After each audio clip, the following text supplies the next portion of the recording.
Hello നമസ്കാരം. അപ്പോൾ ഞാൻ ഇന്ന് പറയാൻ പോകുന്നത് ഒരു അപ്കമിങ് എപ്പിസോഡിൻ്റെ സ്റ്റോറിയാട്ടോ. അപ്പോൾ നമുക്ക് ഒരുപാട് നല്ല നല്ല കഥാമുഹൂർത്തങ്ങൾ നമ്മുടെ സ്റ്റോറിയിൽ വരുന്നുണ്ട് കേട്ടോ. അപ്പോൾ എല്ലാവരും ചാനലൊന്ന് സപ്പോർട്ട് ചെയ്യുക. അപ്പോൾ ഈ സ്റ്റോറി നിങ്ങൾക്ക് ഇഷ്ടപ്പെടുകയാണെങ്കിൽ ഒന്ന് ലൈക്ക് ചെയ്യാനും മറക്കരുത് കേട്ടോ. അപ്പോൾ നമുക്ക് സ്റ്റോറിയിലേക്ക് പോവാം. അങ്ങനെ നമ്മുടെ അലീനയെ കള്ളിയാക്കാൻ ശ്രമിച്ചല്ലോ. കാരണം കള്ളിയാക്കാൻ ശ്രമിച്ചതല്ല, വൈജയന്തിയുടെ ഒരു മോതിരം കാണാതെ പോയി. അപ്പോൾ അത് അലീന എടുത്തിട്ടുണ്ടാവും എന്നുള്ളൊരു സംശയം വൈജയന്തിക്ക് വരികയാണ്. പക്ഷേ വൈജയന്തിയുടെ ഉള്ളിൽ ആ ഒരു കൂടുതലും സംശയം കുത്തിവെക്കുന്നത് ബബിതയാണ്. അങ്ങനെയാണ് അലീനയെ സംശയിക്കുന്നത്. ബാലചന്ദ്രൻ വരുമ്പോഴും ഇക്കാര്യം പറഞ്ഞു കൊടുക്കുകയും ഒക്കെ ചെയ്യുന്നുണ്ടല്ലോ. പക്ഷേ ബാലചന്ദ്രൻ തന്നെ ആ മോതിരം കണ്ടെത്തി കൊടുക്കുകയാണ്. വേറെ എവിടുന്നും അല്ല, വൈജയന്തിയുടെ ബാഗിൽ നിന്ന് തന്നെയാണ് ആ മോതിരം കിട്ടുന്നത് കേട്ടോ. അതിൽ ഒരുപാട് നാണക്കേട് തോന്നുകയാണ് വൈജയന്തിക്ക്. കാരണം അലീനയെ സംശയിച്ചതിൽ അങ്ങനെ കുറ്റബോധമൊന്നുമില്ല. പക്ഷേ ബാലചന്ദ്രൻ തൻ്റെ ബാഗിൽ നിന്ന് തന്നെ അത് കണ്ടെത്തിയല്ലോ, ആ ഒരു നാണക്കേട് മാത്രമാണ് വൈജയന്തിക്കുള്ളത്. എന്നാലും അലീനയോട് വളരെ ദേഷ്യത്തിലും ഒക്കെ തന്നെയാണ് സംസാരിക്കുന്നത് കേട്ടോ പിന്നീടും. അപ്പോൾ ആ സ്റ്റോറി ഞാൻ അപ്ലോഡ് ചെയ്തിട്ടുണ്ട്. അപ്പോൾ അതെല്ലാവരും ഒന്ന് കേൾക്കുക കേട്ടോ. ഇനി തൊട്ടടുത്ത ദിവസം വരുന്ന എപ്പിസോഡിൻ്റെ സ്റ്റോറിയാണ്, അതായത് മൺഡേയിലെ സ്റ്റോറിയാണ് ഞാൻ പറഞ്ഞിട്ടിട്ടുള്ളത്. അത് എല്ലാവരും കേൾക്കുക. ഇത് നമ്മളിപ്പോൾ പറയാൻ പോകുന്നത് ഇനി വരാൻ പോകുന്ന ഒരു എപ്പിസോഡിൻ്റെ കേട്ടോ. അത് നമ്മുടെ പ്രൊമോയിലൊക്കെ കാണിച്ചിട്ടുള്ളൊരു ഭാഗം തന്നെയാണ്. അങ്ങനെ വൈജയന്തി ഒരു വലിയ ടാസ്ക് കൊടുക്കുക കേട്ടോ അലീനയ്ക്ക്. ഈ ക്ഷീണമൊക്കെ ഒന്ന് മാറ്റണമല്ലോ. തൻ്റെ മേലിൽ ലാസ്റ്റ് അത് ബൂമറാങ് പോലെ തൻ്റെ മേലേക്ക് തന്നെ വന്നല്ലോ ഈ മോതിരത്തിൻ്റെ കേസൊക്കെ. കാരണം തൻ്റെ ബാഗിൽ നിന്ന് തന്നെ കിട്ടിയല്ലോ. അതിൻ്റെ ഒരു ചമ്മൽ മാറ്റണമല്ലോ. പക്ഷെ അത് പുറത്ത് കാണിക്കാനും പാടില്ല. അവൾ വീട്ടിലൊരു രാജാത്തിയല്ലേ. അപ്പം ആ ഒരു രീതിയിൽ അലീനയ്ക്ക് വലിയൊരു ടാസ്ക് കൊടുക്കുകയാണ്. അവിടെ ഒരു സ്റ്റോർ റൂം ഉണ്ട് കേട്ടോ.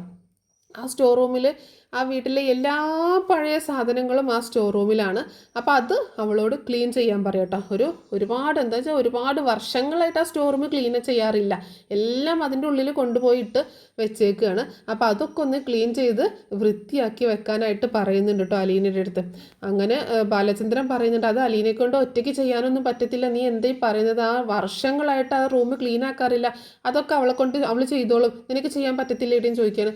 ഞാൻ ചെയ്തോളാം, കുഴപ്പമൊന്നുമില്ല, ഏതാ റൂം എന്ന് ചോദിക്കുമ്പോൾ ആ കിച്ചൻ്റെ സൈഡിലുള്ള ഒരു റൂം തന്നെ കേട്ടോ കാണിച്ചു കൊടുക്കുന്നത്. അപ്പോൾ അങ്ങനെ അലീനയോട് അത് ക്ലീൻ ചെയ്യാൻ പറഞ്ഞിട്ട് വൈജയന്തി ബാങ്കിലേക്കും അങ്ങനെ ബാലചന്ദ്രൻ കടകളിലേക്കും മക്കളൊക്കെ സ്കൂളിലേക്കൊക്കെ പോയി. അലീനയാണെങ്കിൽ മുത്തശ്ശിക്ക് ഭക്ഷണവും മരുന്നൊക്കെ കൊടുത്ത് മുത്തശ്ശിയോട് പറഞ്ഞു, എനിക്കൊരു നല്ല ടാസ്ക് കിട്ടിയിട്ടുണ്ട്, ആ സ്റ്റോർ റൂം ക്ലീൻ ആക്കാൻ പറഞ്ഞിട്ടുണ്ട് എന്ന് പറയട്ടോ. ആ സ്റ്റോർ റൂം നിന്നോട് ക്ലീൻ ആക്കാൻ പറഞ്ഞു, നീ അത് എപ്പോൾ ക്ലീനാക്കി തീരാനാന്ന് ചോദിക്കുകയാണ് മുത്തശ്ശി. അതൊന്നും സാരമില്ല മുത്തശ്ശി, ഞാനത് ക്ലീൻ ആക്കിക്കോളാം, എനിക്ക് കുഴപ്പമൊന്നുമില്ല എന്ന് പറഞ്ഞിട്ട് അലീന അത് ക്ലീൻ ആക്കാനായിട്ട് പോവാട്ടോ. അങ്ങനെ ആ റൂമിലോട്ട് കയറുമ്പോൾ തന്നെ പൊടിയും മാറാലയും ഒക്കെയാണ്. ഒരുപാട് വർഷങ്ങളായി അങ്ങോട്ടേക്ക് ആരും എത്തി നോക്കാറ് പോലില്ല. ഓരോ സാധനങ്ങളും കൊണ്ടുവന്ന് ഇടുന്നല്ലാണ്ട് അവിടെയൊന്നും എത്തി നോക്കാറില്ല എന്ന് അലീനയ്ക്ക് മനസ്സിലാവുകയാണ്. അലീന ആദ്യം അങ്ങോട്ടേക്ക് കയറിയിട്ട് എന്ത് ചെയ്യണം, എവിടെ നിന്ന് തുടങ്ങണം എന്നൊന്നും അറിയാതെ ഇങ്ങനെ നിൽക്കുക കേട്ടോ. അപ്പോൾ ആ റൂമൊക്കെ ഇങ്ങനെ ആകെ അരിച്ച് പെറുക്കി നോക്കുന്നുണ്ട്. പഴയ കാലത്തുള്ള ഒരു പെട്ടിയൊക്കെ ഉണ്ട്, ഒരു തകരത്തിൻ്റെ പെട്ടിയൊക്കെ ഉണ്ട് അവിടെ. അതുപോലെ കുറേ സാധനങ്ങൾ, ഒടിഞ്ഞ കസേര, അതുപോലെ വേണ്ടാത്ത സാധനങ്ങൾ, പഴയ ഡ്രസ്സുകൾ, ഒരു പഴയ അലമാരി ഉണ്ട്, അങ്ങനെയുള്ള കുറേ സാധനങ്ങളുണ്ട് കേട്ടോ അതിൻ്റെ ഉള്ളിൽ. അതൊക്കെ മാറാലെ പിടിച്ച് കിടക്കുകയാണ്. അപ്പോൾ എവിടെ നിന്ന് തുടങ്ങണം എന്നൊരു ഐഡിയ ഇല്ലാതെ ഇങ്ങനെ നോക്കി നിൽക്കുകയാണ് അലീന. അങ്ങനെ അലീന ഇങ്ങനെ എല്ലാ ഭാഗങ്ങളൊക്കെ നോക്കി നിൽക്കുന്ന സമയത്താണ് അലീനയുടെ കണ്ണിൽ ആ ഒരു തകരപ്പെട്ടി കാണുന്നത് കേട്ടോ.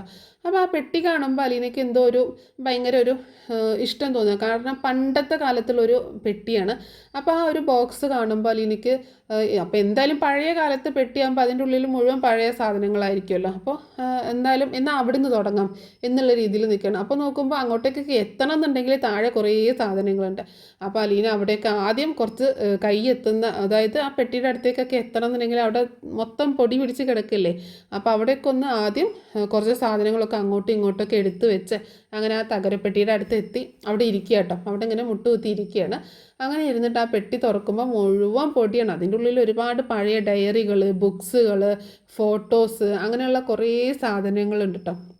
അപ്പോൾ ആദ്യം തന്നെ അലീന അതിൻ്റെ ഉള്ളിൽ നിന്ന് എടുക്കുന്നത് ഒരു ഫോട്ടോയാട്ടോ, ഒരു ഫ്രെയിം ചെയ്ത ഫോട്ടോയാണ്.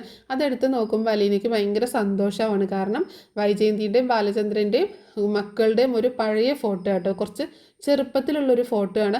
അപ്പോൾ അലീന അതെടുത്തിട്ട് മൊത്തം പൊടിയൊക്കെ തൂത്ത് വൃത്തിയാക്കി തുടച്ച് അതിലേക്ക് ഇങ്ങനെ നോക്കി നിൽക്കുക കേട്ടോ. അപ്പോൾ ഭയങ്കര സന്തോഷം തോന്നുക കേട്ടോ അലീനയ്ക്ക്. തൻ്റെ അമ്മയാണ്, അമ്മയും കുടുംബമാണ്.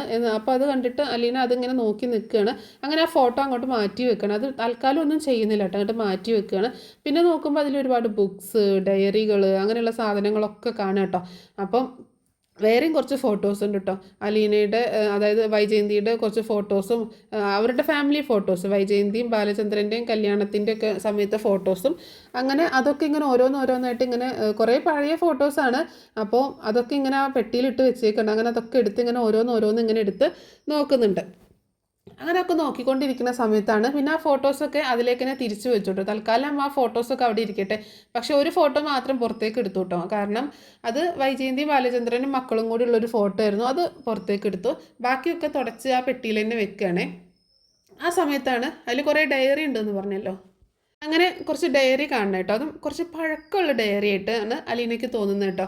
അപ്പോൾ ഇതിലൊക്കെ എന്തായിരിക്കും എന്നുള്ള രീതിയിൽ എടുത്ത് നോക്കട്ടോ. ഓരോ ഡയറി എടുത്ത് നോക്കുമ്പോൾ മിക്കതിലും ബാലചന്ദ്രൻ്റെ കുറച്ച് കണക്കുകളൊക്കെ എഴുതിയതാണ് കേട്ടോ. കടയിലെ കണക്കുകൾ, അതുപോലെ ജ്വല്ലറിയിലെ കണക്കുകൾ, ടെക്സ്റ്റൈൽസിലൊക്കെ കണക്കുകളൊക്കെ എഴുതിയ ഡയറി ഉണ്ട് കേട്ടോ. അങ്ങനെ അതൊക്കെ ഓരോന്നോരോന്നായിട്ട് എടുത്ത് നോക്കുമ്പോൾ അതിൽ ഒരു ഡയറി വളരെ സ്പെഷ്യലായിട്ട് തോന്നുക കേട്ടോ. അതായത് നല്ല ഭംഗിയുള്ള ഒരു ഡയറി. അങ്ങനെ അതെടുത്ത് നോക്കുമ്പോൾ അത് വൈജയന്തിയുടെ ഡയറിയാണെന്ന് അലീനയ്ക്ക് മനസ്സിലാവുകയാണ്. അതൊരു ഓട്ടോഗ്രാഫ് പോലുള്ള ഡയറി കേട്ടോ. ഒരു ഓട്ടോഗ്രാഫാണ്. അതായത് പണ്ട് സ്കൂളിൽ പഠിക്കുമ്പോൾ സമയത്തുള്ള ഒരു ഓട്ടോഗ്രാഫ് പോലെയാണ്. അപ്പോൾ അലീനയ്ക്ക് ഭയങ്കര സന്തോഷം തോന്നുകയാണ്, അമ്മയുടെ ഓട്ടോഗ്രാഫ്. അപ്പോൾ ഇതിൽ നിന്ന് തൻ്റെ അച്ഛൻ്റെ എന്തെങ്കിലും ഒരു സൂചന ലഭിക്കുമോ എന്നുള്ള ഒരു രീതിയിൽ അലീന അതിങ്ങനെ നോക്കുക കേട്ടോ. അപ്പോൾ പണ്ടത്തെ ഓട്ടോഗ്രാഫിലെ ഓരോ എഴുത്തുകളൊക്കെ വളരെ രസമാണല്ലോ. ഇപ്പോഴല്ലേ ഓട്ടോഗ്രാഫൊക്കെ ഇല്ലാതായത്. അപ്പോൾ അത് അലീന ഇങ്ങനെ നോക്കുന്ന സമയത്ത് അതിലിങ്ങനെ ഓരോ പേജിലും ഓരോരുത്തരിങ്ങനെ വൈജയന്തിക്ക് ഇങ്ങനെ ആശംസ എഴുതിയതായിട്ട് ഇങ്ങനെ കാണുക കേട്ടോ. അപ്പോൾ അലീന ഇങ്ങനെ ഓരോ പേജും ഇങ്ങനെ മറിച്ച് നോക്കുകയാണ്. തൻ്റെ അച്ഛനെ കുറിച്ചുള്ള എന്തെങ്കിലും ഒരു സൂചന ഇതിലുണ്ടാവും എന്നുള്ളൊരു പ്രതീക്ഷയിലാണ് അലീന മറിച്ച് നോക്കുന്നത് കേട്ടോ. അങ്ങനെ മറിച്ച് നോക്കുന്ന സമയത്ത് അപ്പോൾ കുറേ പേജുകൾ, ഓരോ കൂട്ടുകാരികൾ, അങ്ങനെ ഓരോരുത്തരുടെ പേരൊക്കെ അലീന ഇങ്ങനെ വായിക്കുന്നുണ്ട്. ആ കൂട്ടുകാരികളുടെ പേരും, ഫ്രണ്ട്സ്, ബോയ്സും ഉണ്ട് ഗേൾസും ഉണ്ട്, കൂട്ടുകാരുടെ പേരൊക്കെ ഇങ്ങനെ വായിക്കുന്നുണ്ട്. അപ്പോൾ അതിൽ ഒരു പേജ് ഇങ്ങനെ എത്തുക കേട്ടോ. അതായത് ഒരു ഏകദേശം ഒരു സെൻറ്റർ പേജ് പോലെ. അതിൻ്റെ ഫ്രണ്ട് പേജ് തന്നെ വളരെ രസകരമായിട്ടാണ് ഒരു ചിത്രമൊക്കെ വരച്ച് വെച്ചിട്ടുണ്ടായിരുന്നു കേട്ടോ. ഒരു ബോയും ഒരു ഗേളും നിൽക്കുന്നത് പോലെയും ഒരു ഹാർട്ടും ഒക്കെ വെച്ചിട്ട്. അപ്പോൾ ഒരു വൈജയന്തിൻ്റേത് ഒരു വി ആണല്ലോ, വീൻ്റെ കൂടെ ഒരു എസ്സും വെച്ചിട്ട് VS എന്നൊക്കെ വെച്ചിട്ട് ഇങ്ങനെ ഒരു പേരൊക്കെ കൊടുത്തിട്ട് ഒരു ഫസ്റ്റ് പേജിൽ തന്നെ ചെറുതായിട്ട്, പക്ഷെ അത് ആർക്കും പെട്ടെന്ന് മനസ്സിലാവാത്ത രീതിയിൽ അങ്ങനെ അലീന അത് കണ്ടെത്തുന്നുണ്ടോ VS. അപ്പോൾ ആരായിരിക്കും എസ് എന്നിങ്ങനെ ചിന്തിക്കുന്നുണ്ട് കേട്ടോ. അപ്പോൾ പിന്നെ തോന്നി എന്നാൽ സൗദാമിനി അമ്മ എന്നുള്ള മുത്തശ്ശിയുടെ പേര് സൗദാമിനി എന്നാണല്ലോ, അപ്പോൾ ആ ഒരു ഷോട്ട് കൊടുത്തതായിരിക്കും എന്നുള്ള രീതിയിൽ ചിന്തിച്ചു കേട്ടോ. അങ്ങനെ പേജിൻ്റെ ആ ഓട്ടോഗ്രാഫിൻ്റെ സെൻറ്റർ എത്തുമ്പോൾ, ആ ഓട്ടോഗ്രാഫ് മീൻസ് ഒരു ഡയറിയാണ്, ആ ഡയറിയുടെ സെൻറ്റർ എത്തുമ്പോൾ അതിൽ മുഴുവൻ ഇങ്ങനെ ഹാർട്ട് കൊണ്ട് ഇങ്ങനെ ഒരുപാട് വരച്ച് വെച്ചേക്കാം കേട്ടോ. ഹാർട്ടും അതുപോലെ അതിൽ 2 വരിയായിട്ട് എഴുതി വെച്ചിട്ടുണ്ട്. അതിങ്ങനെ അലീന വായിക്കട്ടോ. അതിലാകെ എഴുതിയിട്ടുള്ളത് എൻ്റെ മാത്രം പ്രിയപ്പെട്ടവൾക്കായി എന്നാട്ടോ. അത് മാത്രമേ അതിൽ എഴുതിയിട്ടുള്ളൂ, എൻ്റെ മാത്രം പ്രിയപ്പെട്ടവൾക്കായി എന്നുള്ള 2 വാക്ക്, ആ 2 വരി മാത്രമാണ് അതിൽ എഴുതിയിട്ടുള്ളത് കേട്ടോ. അത് കാണുമ്പോൾ അലീനയുടെ ഉള്ളിൽ ഇങ്ങനെ ഭയങ്കര തുടിപ്പ് വരണം, ആരായിരിക്കും ഇത് എഴുതിയത്. അപ്പം എൻ്റെ മാത്രം പ്രിയപ്പെട്ടവൾക്കായി എന്ന് എഴുതിയിട്ട് അതിൻ്റെ താഴെ എഴുതിയിട്ടുള്ളത് ഒരു എസ് മാത്രം കേട്ടോ. എസ് മാത്രമാണ് ഇങ്ങനെ ഇട്ട് വെച്ചിട്ടുള്ളത്. അപ്പോൾ അലീനയ്ക്ക് മനസ്സിലായി ഈ എസ് സൗദാമിനി അമ്മയല്ല, ഈ എസ് വേറെ ആരോ ആണ് എന്ന് മനസ്സിലായിട്ടോ. അപ്പോൾ ആരായിരിക്കും ഈ എസ് എന്നിങ്ങനെ ചിന്തിക്കുകയാണ്. തൻ്റെ അച്ഛനായിരിക്കുമോ, തൻ്റെ അച്ഛൻ്റെ പേരായിരിക്കുമോ എസ്സിൽ സ്റ്റാർട്ട് ചെയ്യുന്നത്. അപ്പോൾ എന്തായിരിക്കും തൻ്റെ അച്ഛൻ്റെ പേര് എന്നുള്ള രീതിയിൽ അലീന ഇങ്ങനെ ചിന്തിക്കുക കേട്ടോ. അപ്പോൾ അലീനയ്ക്ക് തോന്നുകയാണ് അച്ഛൻ തന്നെ ആയിരിക്കും അമ്മയുടെ ജീവിതത്തിലെ ഏറ്റവും പ്രധാനപ്പെട്ട ഒരു വ്യക്തി എന്ന് പറയുമ്പോൾ. അപ്പോൾ അമ്മയുടെ ഓട്ടോഗ്രാഫിൽ ഇങ്ങനെ എഴുതണമെന്നുണ്ടെങ്കിൽ, എൻ്റെ മാത്രം പ്രിയപ്പെട്ടവൾക്കായി എന്നൊക്കെ എഴുതണമെന്നുണ്ടെങ്കിൽ അത് തീർച്ചയായിട്ടും അച്ഛൻ തന്നെയായിരിക്കും. അച്ഛൻ്റെ മാത്രം പ്രിയപ്പെട്ടവളായിരുന്നിട്ടുണ്ടാവുമല്ലോ അമ്മ ആ സമയത്ത്. പിന്നെ എന്തായിരിക്കും അവരുടെ ലൈഫിൽ സംഭവിച്ചിട്ടുണ്ടാവുക ഒക്കെ ഇങ്ങനെ ആലോചിച്ചിരിക്കുക കേട്ടോ അലീന. എന്തായിരിക്കും, ആരായിരിക്കും ഈ എസ്സിൻ്റെ ഫുൾ ഫോം എന്തായിരിക്കും എന്നൊക്കെ ഇങ്ങനെ ആലോചിക്കുക. അലീനയുടെ മനസ്സിൽ ആ വരികൾ വീണ്ടും വീണ്ടും ഇങ്ങനെ വായിക്കാട്ടോ അലീന. എൻ്റെ മാത്രം പ്രിയപ്പെട്ടവൾക്കായി. അപ്പോൾ ആരായിരിക്കും ഇതെങ്ങനെ ആലോചിച്ചുകൊണ്ടിരിക്കുകയാണ്. അങ്ങനെ ആ ഡയറിയിൽ നോക്കിയിട്ടൊന്നും ഒരു തുമ്പും കിട്ടിയില്ല കേട്ടോ. പിന്നെ തൊട്ടടുത്ത പേജിലൊക്കെ വീണ്ടും വീണ്ടും എസ് വെച്ചിട്ട് വീണ്ടും ഓരോ ലൈനുകൾ ഇങ്ങനെ എഴുതി വെച്ചിട്ടുണ്ടാ. നിൻ്റെ സ്വന്തം അല്ലെങ്കിൽ അങ്ങനെയുള്ള കുറച്ച് വരികളൊക്കെ ഉണ്ട് കേട്ടോ. അത് വളരെ പ്രണയാർദ്രമായിട്ടുള്ള, അതായത് ഒരു എന്താ പറയുക, നമ്മുടെ പണ്ടത്തെ പോലെ ഇങ്ങനെ ഒലിപ്പിക്കുന്ന ടൈപ്പല്ല, പക്ഷേ കുറച്ച് സാഹിത്യപരമായിട്ടുള്ള അങ്ങനെ കുറച്ച് വാക്കുകളൊക്കെ എഴുതി വെച്ചിട്ടുണ്ട്. അല്ലെങ്കിൽ അതൊക്കെ വായിച്ചിട്ട് വീണ്ടും എസ്സിൻ്റെ ഫുൾ ഫോം കണ്ടെത്താനായിട്ട് കുറേ ഇങ്ങനെ നോക്കുകയാണ്. അപ്പോൾ എന്താണെങ്കിലും എസ് ആരാന്ന് കണ്ടെത്തണം. അപ്പോൾ വേറെയും കുറച്ച് ഡയറികൾ അവിടെ ഉണ്ട്. അപ്പോൾ ആ ഡയറി ഒന്നും കൂടി എടുത്തു, വേറൊരു ഡയറി എടുക്കുക കേട്ടോ. ഇതിൽ നിന്ന് എന്തെങ്കിലും എസ്സിൻ്റെ ഫുൾ ഫോം കിട്ടുമോ, ആരാന്ന് അറിയാൻ പറ്റുമോ എന്നൊക്കെ നോക്കുമ്പോൾ അത് വൈജയന്തിയുടെ ഒരു പേഴ്സണൽ ഡയറി കേട്ടോ. അത് പഴയ ഒരു പേഴ്സണൽ ഡയറിയാണ് അത്. അപ്പോൾ അത് അലീന എടുക്കുക കേട്ടോ. അലീന എടുത്തിട്ട് അലീനയ്ക്ക് ആകെ ഒരു വിറയിലൊക്കെ ഉണ്ട്. അത് എടുത്ത് വായിക്കണോ, ഒരു മോശം തോന്നും കേട്ടോ. കാരണം മറ്റൊരാളുടെ പേഴ്സണൽ ഡയറി ആണല്ലോ ഇത്. അപ്പോൾ എന്തായിരിക്കും ഇതിൽ എഴുതിയിട്ടുണ്ടാവുക എന്നൊക്കെ ഉള്ളത് അറിയാനായിട്ട് ആഗ്രഹമുണ്ട്.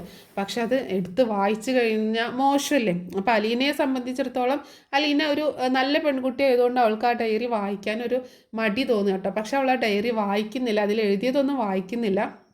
പക്ഷേ ചുമ്മാ പേജ് ഇങ്ങനെ മറിച്ച് നോക്കുമ്പോൾ പെട്ടെന്ന് ഒരു സ്റ്റക്ക് ആവട്ടെ. കാരണം ആ ഡയറിക്കുള്ളിൽ ഒരു ഫോട്ടോ ഇരിക്കുന്നുണ്ട് കേട്ടോ.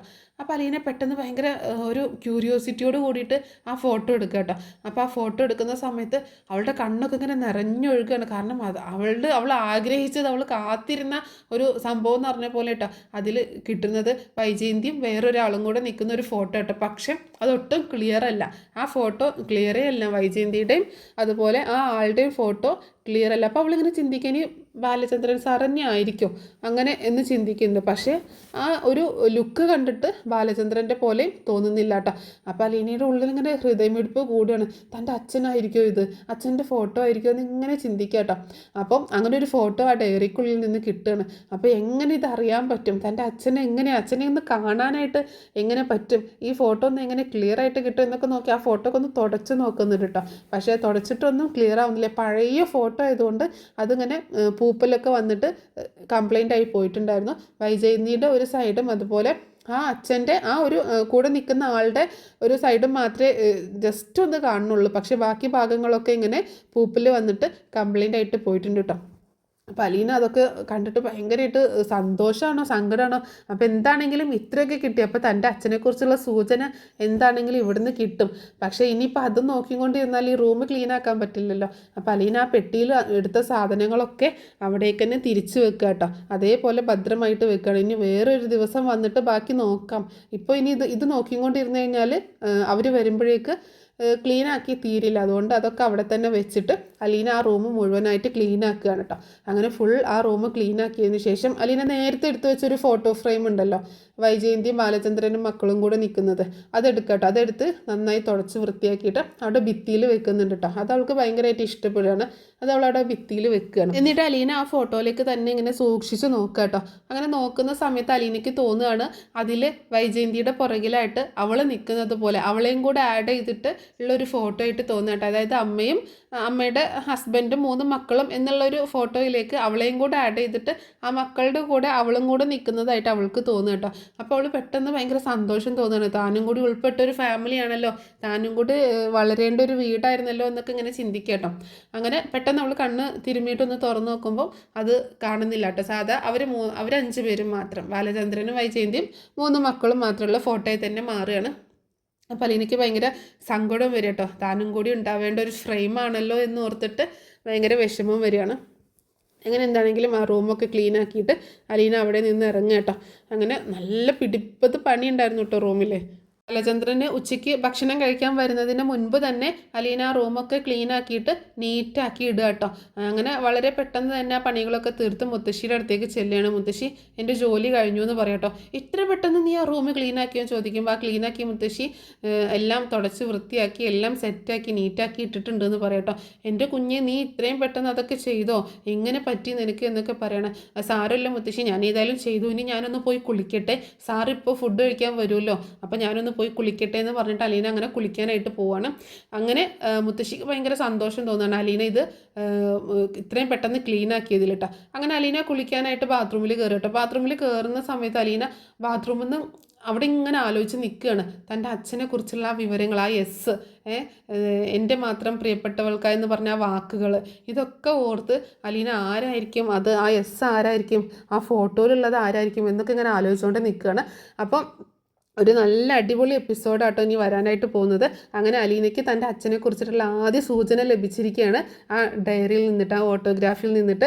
അപ്പോൾ നല്ല അടിപൊളി എപ്പിസോഡാണ് ഇനി വരാനായിട്ട് പോകുന്നത്. അപ്പോൾ ഈ സ്റ്റോറി നിങ്ങൾക്ക് ഇഷ്ടപ്പെട്ടിട്ടുണ്ടാവുമെന്ന് ഞാൻ വിചാരിക്കാം കേട്ടോ, ഞാൻ കരുതുകയാണ്. അപ്പോൾ ഈ സ്റ്റോറി നിങ്ങൾക്ക് ഇഷ്ടപ്പെട്ടിട്ടുണ്ടെങ്കിൽ നിങ്ങളൊന്ന് സപ്പോർട്ട് ചെയ്യുക കേട്ടോ, ലൈക്ക് ചെയ്യുക. അതുപോലെ സബ്സ്ക്രൈബ് ചെയ്യാതെ കാണുന്നവരാണെങ്കിൽ ഒന്ന് സബ്സ്ക്രൈബ് ചെയ്ത് സപ്പോർട്ട് ചെയ്യുക കേട്ടോ. അപ്പോൾ നെക്സ്റ്റ് സ്റ്റോറി ആയിട്ട് ഇതുപോലെ ഒരുപാട് നല്ല നല്ല അപ്കമിങ് എപ്പിസോഡിൻ്റെ സ്റ്റോറി ആയിട്ട് ഉടനെ ഉടനെ തന്നെ വരുന്നതായിരിക്കും. അപ്പോൾ നെക്സ്റ്റ് വീഡിയോയിൽ കാണാം കേട്ടോ. Thanks for watching.